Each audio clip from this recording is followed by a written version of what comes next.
Avant la CEDAF. Mes chers serviteurs et servantes de Dieu, le peuple merveilleux de Dieu, notre Seigneur Jésus-Christ nous a rassemblés ici pour célébrer sa fidélité. Avant tout, nous parlerons de la cité de Dieu de l'Arbre de Vie. Cette cité a un leader. Le leader de la cité de Dieu de l'Arbre de Vie, c'est l'apôtre David. Le jour de sa naissance à l'hôpital militaire de Brazzaville, un homme s'écria dans la salle où se trouvait cet homme de Dieu en disant que Moïse est né ici. Venez voir Moïse. Par ces mots, il forçait sa mère biologique, maman Antoinette, de lui donner le prénom de Moïse. Mais hélas, elle refusa. En octobre 2004, Dieu utilise sa mère pour le conduire au centre de la parole, là où le Saint-Esprit opère. Pendant une nuit en 2005, Dieu lui apparut dans la chambre pour lui parler de la prière. En 2006, il rencontre Dieu en plein 16 heures dans le quartier La Segna. Dieu lui parle de son avenir et comment arriver là où il va. Arrivé vers la piste d'atterrissage d'avion, Dieu disparaît. Dieu sous forme de personne. Cette même année, Dieu lui dit qu'il est apôtre des nations. Le 4 septembre 2008, Dieu lui communique le message de la persévérance. Par un songe, l'homme de Dieu se dirigeait avec un frère pour aller puiser de l'eau au forage.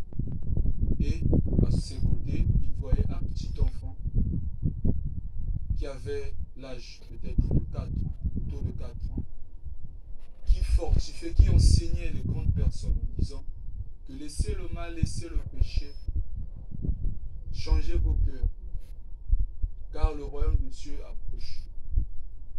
Et l'apôtre David a été flatté de ces enseignements-là. Il poursuivit le chemin pour aller prendre. En revenant avec le frère, il constata que le petit a été tabossé. Le petit a été battu et jeté dans un caniveau. Là où il était, l'homme de Dieu, le cœur attristé, il tomba à terre et commença à pleurer. Il pleura. Et celui qui était avec lui lui dit, mais pourquoi tu pleures? Tu ne sais pas que ce que le petit là a connu, ou bien ce que le petit là reçoit en ce moment, sera plus petit que ce que toi tu recevras. Cela signifie que non, ce que tu endureras toi sera plus grande. La souffrance que tu connaîtras sera plus grande que la souffrance que ce petit a connue. Mais si tu persévères jusqu'à la fin, tu seras sauvé. À son réveil, Dieu l'inspire de Marc 13, tout ce que nous connaissons ici. La Bible nous dit, vous serez haïs en mon nom, mais celui qui persévérera jusqu'à la fin sera sauvé. Amen. Amen. Cette même année, Dieu lui dit qu'il est apôtre. Même dans la grande persécution, due au refus de certaines choses dans son ancienne église, il était obéissant à ses maîtres et au père de son ancienne église.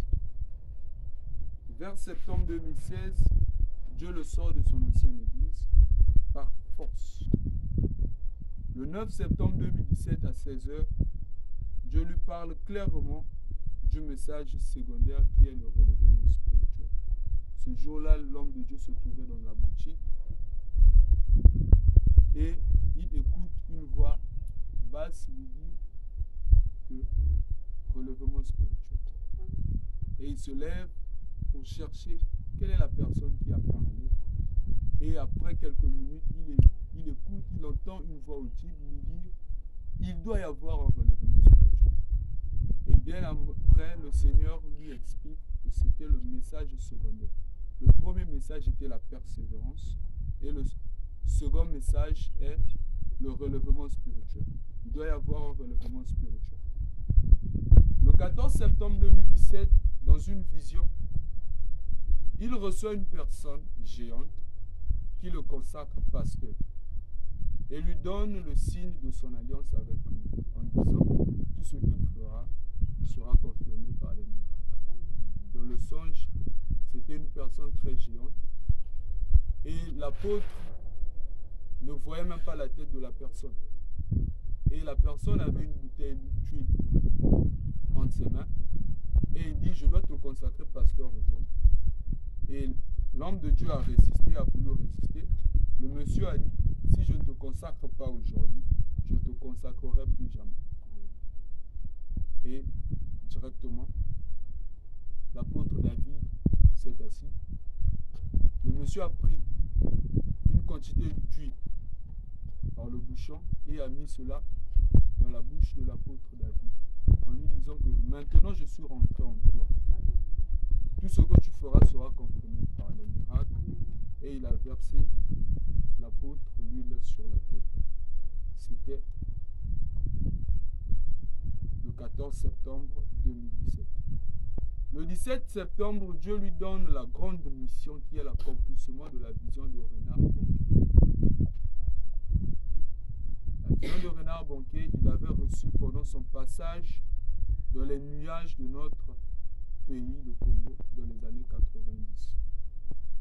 L'homme de Dieu, Renard Bonquet, a vu un grand feu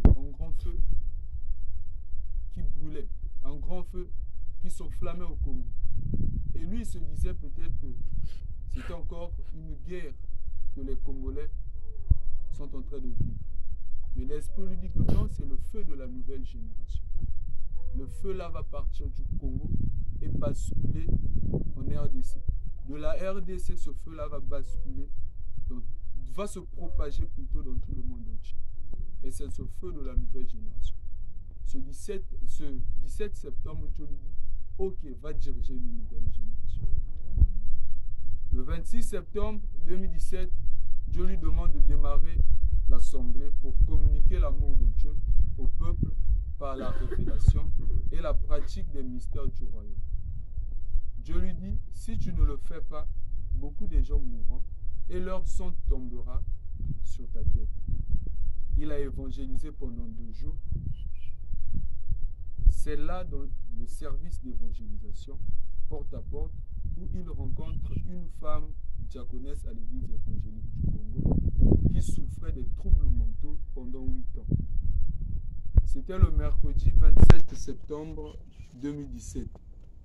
L'homme de Dieu dit simplement et clairement à la femme, « Maman, tes troubles mentaux sont finis. » Et aussitôt, les troubles mentaux la quittent. Le 28 septembre, la femme qui a été guérie conduit sa voisine qui était paralysée de la jambe.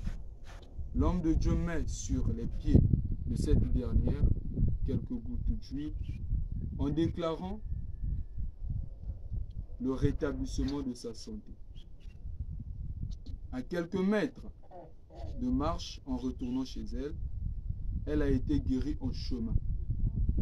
Le 30 septembre, un samedi 2017, il commence le premier culte dans le salon de son père biologique avec un effectif très important de 5 personnes.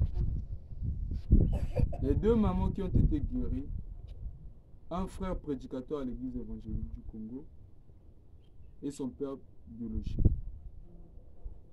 Là, il se trouve dans l'arrondissement 8 Kemadjibou, dans le quartier Kipomo, dans la zone 7, là où la Bible ne doit pas rentrer. En novembre 2017, Dieu vient révéler le nom de l'église d'après le besoin que l'assemblée exprimait à Dieu. L'homme de Dieu entend clairement une voix qui lui dit que la partie du nom de l'église, c'est la cité de Dieu. Et peu de temps après, Maman Anna, qui est sa femme, reçoit la deuxième partie, l'arbre de vie. C'est pour cela, aujourd'hui, nous appelons cette cité la cité de Dieu et de l'arbre de vie. La loi de Semaï a commencé à être pratiquée en décembre, après le conseil du pasteur Alphonse Kombi de la chapelle des vainqueurs internationaux. Dieu a utilisé son serviteur puissamment avant la grande persécution dans ce quartier.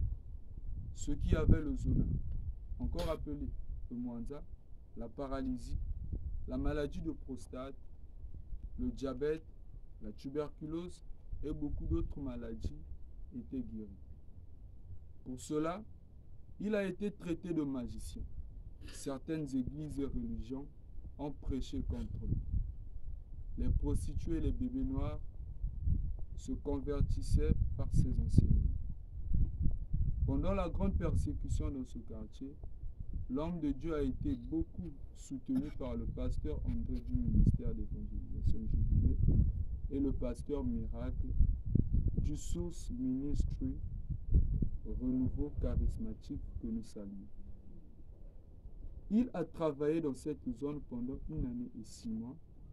Pendant ce temps-là, la mort avait quitté le quartier tout entier. En mars 2019, l'église est transférée à Mayanga, au nord de l'arrondissement 8. C'est là où il commence à écrire des livres chrétiens, selon l'ordre qu'il avait reçu en 2007 sur le ministère d'écrivain. Il a écrit La maison de prière 1, la destruction de la puissance de la mort, l'intervention du sang, le relèvement spirituel, les nouvelles méthodes 1 et 2, l'adoration vol 1, la délivrance des liens des familles, mon nom et beaucoup d'autres encore. Il dit toujours que sa tête est remplie de livres. Tout allait bien à Mayanga lorsque Dieu dit à son serviteur, tu vas commencer ta mission dans l'arrondissement 7. Après là, je te donnerai encore 2 autres arrondissements.